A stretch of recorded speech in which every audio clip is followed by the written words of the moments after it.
Urdu dubbing के साथ बेहतरीन टर्किश ड्रामा।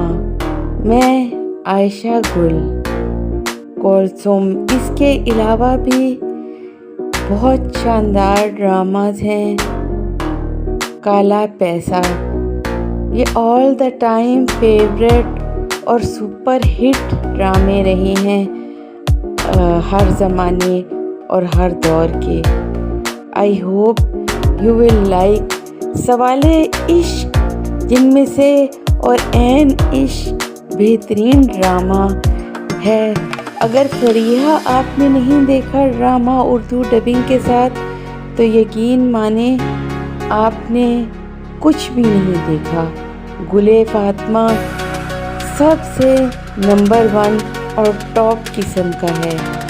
एक हसीना एक दीवाना और ज़र्बे मेहनत बेहतरीन ड्रामों में से हैं। मुझे उम्मीद है आपको मेरी ये वीडियो पसंद आएगी।